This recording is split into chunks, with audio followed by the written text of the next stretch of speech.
Hi, welcome to the most wonderful and exciting case study that happened to me a few years ago. My name is Absael Antelo. I'm a professor here at University of the Incarnate Word, and I teach in the doctoral program that we have in education. Okay, let's see. This is a case that happened to me once upon a time. I explored how people work in corporate worlds. So I did abandon education and went to the business organization to see how they do things. So this is a case that I label a board member company's transformational case. And the idea is to tell you that reality is very different than what we read in the books. But it's important to understand that books are written based on realities and best practices, and because of that, it makes sense to take care of these two issues at the same time. So today, I'm speaking about this one, which is an interesting case due to the fact that at that time, I was hired to conduct this organizational assessment and to produce some kind of recommendations for change. This was a company that had, over 500 employees in different areas. They got a very good group of people as middle managers, supervisors, executives, and also a very well-informed board of directors. And they wanted to produce, or actually they did produce all kinds of fruit products, sweet things, also all kinds of hams, cheese, bread. It was really an interesting industrial process. But they were having all kinds of problems and issues related to, for instance, lack of motivation of the workforce. They had a problem with coordinating and communicating among units. They had a board member getting into the operational activities of the organization. They had all kinds of issues where people were invading, other lines of work in areas, and that created confusion, and people were really feeling bad about it. To the point that when you used to go to this company and visit the site, the place, everybody will be looking upon you, asking questions like, who is this guy and what is he doing here? And how come I'm not sure and I don't know the reason for this visit? So that is part of the change process. So I got in and I started talking to the executives and then to the board. So in a meeting, they told me that they wanted to change the way they were doing business and also the way the business was operating. So that was a really huge question. So I said, how can I begin doing this? So I decided to ask them specific questions. What is the pain? What is the need? What are the things that are really bothering you here from this point of view? And then what is your decision reflecting down to the operation that also generates problems? So they were at the beginning kind of, not telling you the whole story, but they were telling me things like people are demotivated, people are not doing their jobs, and people are invading roles. But that was very, very general, They did not say exactly that they, that is the board and the executives, were getting involved with the operation, and people were not really happy when these people were doing that. So anyway, the first thing that I decided to do was I should visit every area and get some informal conversation with people. So that's what I did. I visited the place and I went to each one of the departments. I talked to people. I told them that I wanted to help the organization. And they were telling me all kinds of versions of the real needs that the organization had. So at that point, I got confused because I had some information from the board and the chief executive officer that were very different than the information they were giving me at the middle middle management, supervisory, and workers. So I thought yet this is a mismatch, there is a divide in everything, and there is a misunderstanding maybe of their own responsibilities.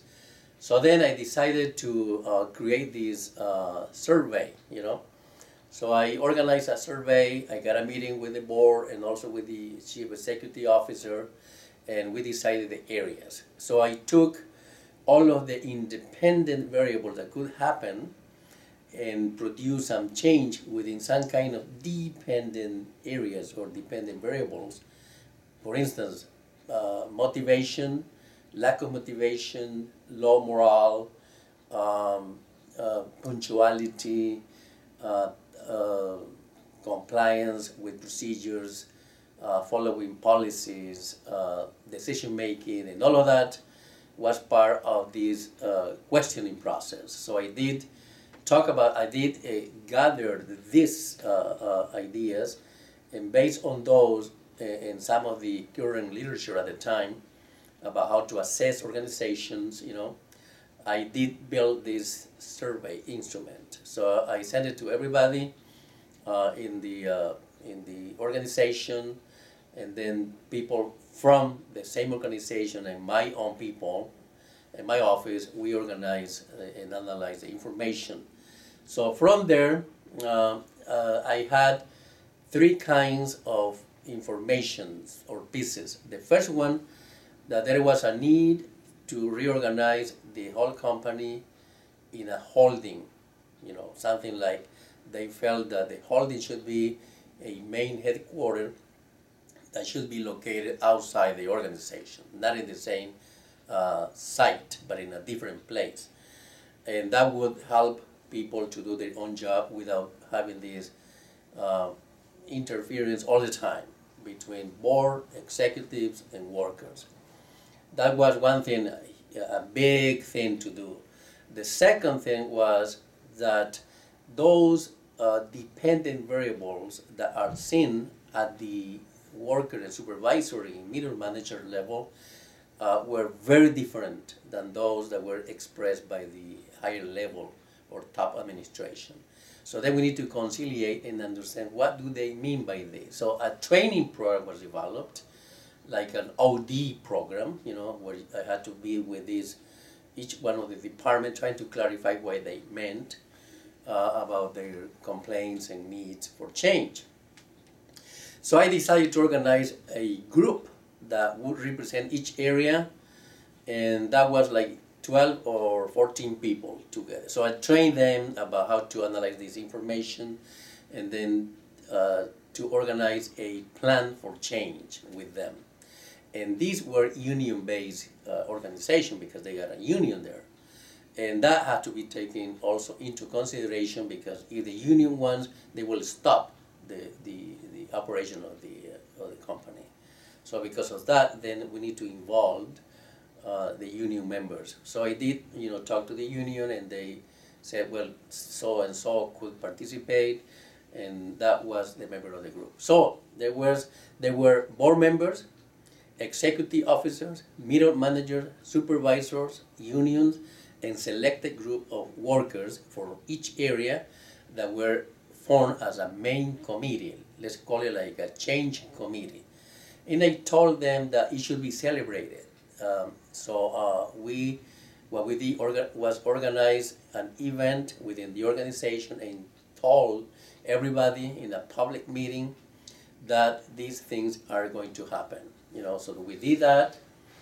And once everybody understood that that was the reason for me coming into the organization every day or every weekend or every time that I needed to go, so it was not a surprise, so that was good. So then that committee was trained in decision making, in change process, in ameliorating or reducing or eliminating resistance to change because it's all over the place. And then how do you communicate that to people so then the organization would continue working at the same time that you're working with them to change. So that's a difficult point to do, difficult thing to do. Well, the company actually needed a new design of the organization and a new way for the board to work. So I had to get into this holding idea. How do you organize a holding? How do you make a family-based enterprise into a holding professionally managed company?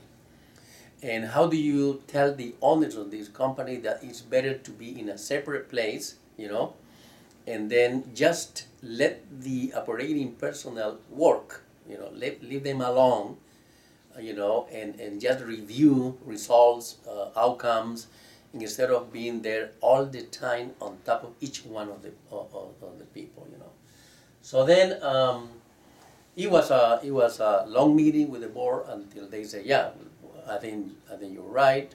So I tried to get into this idea of strategic business units, holdings structure, and I studied that and I presented to them, the options. So then they said, why don't we use one of the oldest, the most expert and most experienced guy that we have here, which was an engineer in food preparation and food processing, So then that guy, who was an engineer, was put into my little committee for producing the change in the holding. And that was the person that actually told me that that was a need, so that was great. So we did get together with this individual and elaborate a plan, like a prototype, and that's the way it should be. So then that included the reorganization of business units. Instead of departments or areas, we got business units. And then we had to organize the holding as strategic units, So that was interesting to me too, because I never done that in the past, and I never thought that I was going to be doing such a thing. But anyway, I did it, and we proposed with that guy the change of the whole structural arrangement of the organization, including the holding, and then including moving the administration of that holding to a separate building, away from the factory or organizational site. And that was interesting, but we have a different kind of problems, and that is related to the cost of having a new building, relating to having a new furniture and change the whole thing, a new meeting rooms, new technology that had to be included for meetings, and all of that.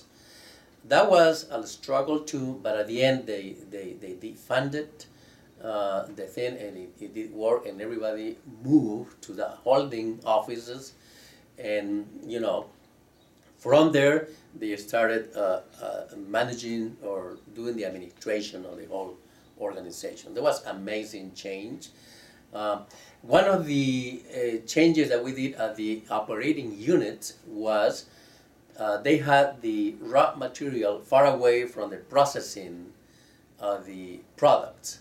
So they had to lose and waste time to go and get the raw material, and get it closer to the beginning of the process, The other thing was eliminating the total quality checking point and made the total quality everywhere, not at the end of the process. So we introduced the quality like an assurance process, where everybody was aware of that things could be done wrong, and they will, So how can you avoid that? And usually people redo it. But when people redo the job, that means that one thing costs twice as much, So then because of that, then redoing is a problem in companies because they are making it more expensive, because you are doing the same thing twice. But anyway, we did reorganize that, and in that reorganization, the guy that was put to work with me, disappeared from the operational structure, So then, as the time came by and passed and all of that, and the change process was introduced and people were getting used to that, this guy was given the task of supervising the implementation process. So because he was doing the implementation process and supervising the change process, the job that he was doing in the past was given to somebody else, and he was put in a different area. And that different area had another manager. So actually, we did replace this person, and that generated a problem within the change process. That is because that individual that was the engineer, remember, was removed from the original position that he used to have. So at the end, he became like an OD consultant for the company, and he started working with them for maybe like 5 or 6 years after the change process. So once I went over the process and giving them the new policies, and how to keep the information flowing, because now they are far away from the company site because they were in this holding in a different building, Then I got good meetings with them as a follow-up meetings with the board, and they were happy with the change process, except that one day I met the guy that helped me in the change process, the engineer, and I asked him, "How are you doing?" He said, "Well, I'm doing good. How's your work?"